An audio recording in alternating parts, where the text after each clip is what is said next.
ನೋಡಿ ಇಲ್ಲಿ crystal field theory ಅಂತ ಇದೆ, CFT. Salient features of crystal field theory are, salient features ಇದೆ. ಅದರಲ್ಲಿ first one, a coordination compound is considered as an electrostatic model in which metal and ligands are attracted by ionic bond. Okay, ಇದೇನು ಹೇಳುತ್ತೆ ಅಂತಂದ್ರೆ ನೋಡಿ ಇಲ್ಲಿ metal ಇದೆ, central metal ion, it's having some point positive charge, ligands having some point negative charge. Ligand ಕೆಲಸ ಏನು ಮಾಡುತ್ತೆ? ligand which can donate a lone pair of electron towards the central metal ion in order to form coordination bonds ಅಲ್ವಾ. But ಇಲ್ಲಿ crystal field ಥಿಯರಿನಲ್ಲಿ ಏನು ಹೇಳುತ್ತೆ ಅಂದ್ರೆ ligand having some negative charge, point negative charge, metal having point positive charge. In between ನೋಡಿ positive and negative attracted ಅಲ್ವಾ. Okay, in between metal and ligand having electrostatic force of attraction, ಅದನ್ನ ಹೇಳ್ತಕ್ಕಂಥದ್ದು. Electrostatic force of attraction between the positive and then negative charge to formation of a ionic bond.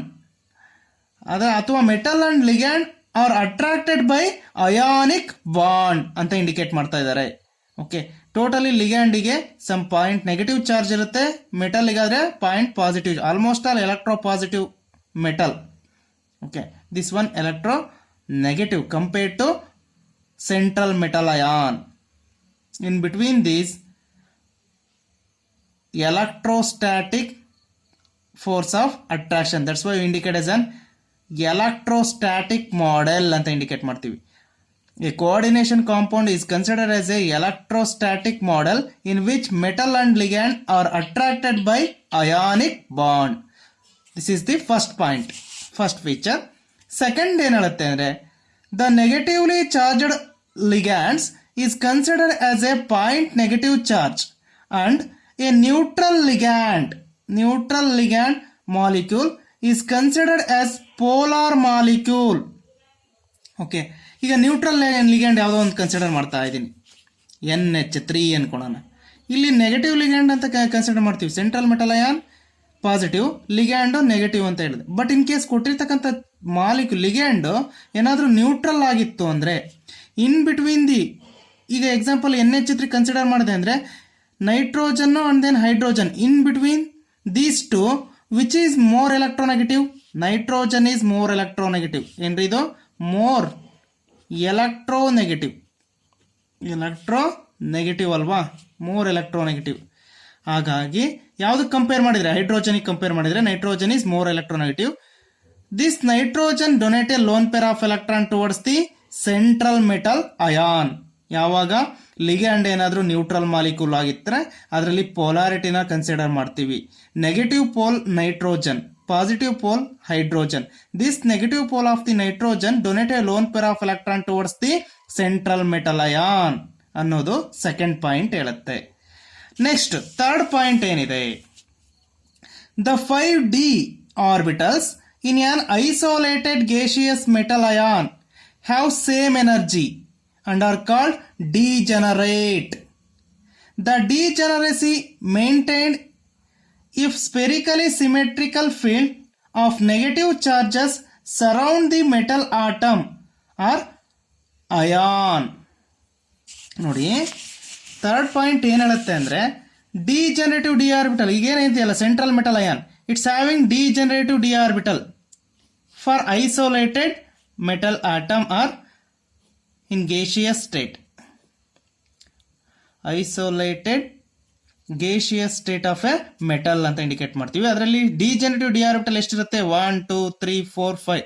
D orbital ಅಂದ್ರೆ totally 5 orbitals ಇರ್ತವೆ. D ನಲ್ಲಿ 5 degenerative d orbital. Why we indicate as degenerate means all d orbital having same energy. That's why we indicate as an degenerate D orbitals ಅಂತ indicate ಮಾಡ್ತೀವಿ. Degenerate D orbital. ಈ degenerative d orbital ಎಲ್ಲ same energy ಇದೆ. ಈ same energy ಇರ್ತಕ್ಕಂಥ orbital changes ಆಗುತ್ತೆ. ಯಾವಾಗ the ligand field becomes to asymmetric. When ligand field becomes to asymmetric, this degeneracy of a d orbital will be lost. Okay, symmetrical ಇದ್ದಾಗ degeneracy ಏನಾಗ್ತಾ ಇತ್ತು, maintain ಆಗ್ತಾ ಇರುತ್ತೆ. ಯಾವಾಗ ಡಿಜೆನರಸಿ ಲಾಸ್ ಆಗುತ್ತೆ ಅಥವಾ ಅಸಿಮೆಟ್ರಿಕ್ ಬರುತ್ತೆ, this degeneracy will be changes. This degenerative d orbital split into two sets having different energies. ಯಾವಾಗ ಲಿಗ್ಯಾಂಡ್ ಫೀಲ್ಡ್ ಅಸಿಮೆಟ್ರಿಕ್ ಆದಾಗ. ಸಿಮೆಟ್ರಿಕ್ ಇದ್ದಾಗ ಡಿಜೆನರಸಿ ಮೇಂಟೈನ್ ಆಗ್ತಾ ಇರುತ್ತೆ. ಆ ಪಾಯಿಂಟ್ ಅನ್ನ ಹೇಳ್ತಕ್ಕಂಥದ್ದು ಥರ್ಡ್ ಒನ್. ಏನ್ ಹೇಳುತ್ತೆ, 5d orbitals in an isolated gaseous metal ion have same energy. All 5 d orbitals same energy ಇರುತ್ತೆ and are called degenerate. Degenerate d orbital ಅಂತ ಇಂಡಿಕೇಟ್ ಮಾಡ್ತೀವಲ್ಲ, because they are having same energy ಅಂತ. This degeneracy maintained if a spherically symmetrical field of negative charges surround the metal atom or ion. Okay, ಅದು ಹಾಗೆ maintain ಆಗ್ತಾ ಇರುತ್ತೆ symmetrical ligands ಇದ್ದಾಗ. But symmetrical it becomes to asymmetric, the degeneracy will be changes. Okay, ನೋಡೋಣ fourth point ಏನ್ ಹೇಳುತ್ತೆ. Hence it becomes asymmetrical, ಅಂದ್ರೆ symmetrical ಇರೋದು ಅಸಿಮೆಟ್ರಿಕ್ ಬಂತು ಅಂದ್ರೆ the degeneracy of the orbital is lost. It results in splitting of the d orbitals. The pattern of splitting depends upon the nature of the crystal field. ನೋಡಿ, ಈ degenerative d orbital ಏನಾದರೂ same energy ಇರುತ್ತೆ ಯಾವಾಗ ligands are symmetrically arranged around the central metal ion. Okay, ಇದು maintain ಆಗ್ತಾನೆ ಇರುತ್ತೆ. ಯಾವಾಗ ligand field asymmetric ಆಯ್ತು, this degeneracy will be lost. These are split into two sets having different energies. Okay, ಅದನ್ನೇ ಹೇಳ್ತಕ್ಕಂಥದ್ದು. This degeneracy depends on the ligand field. Degeneracy of a d orbital depends on the ligand field. Okay, these are the salient features of crystal field theory.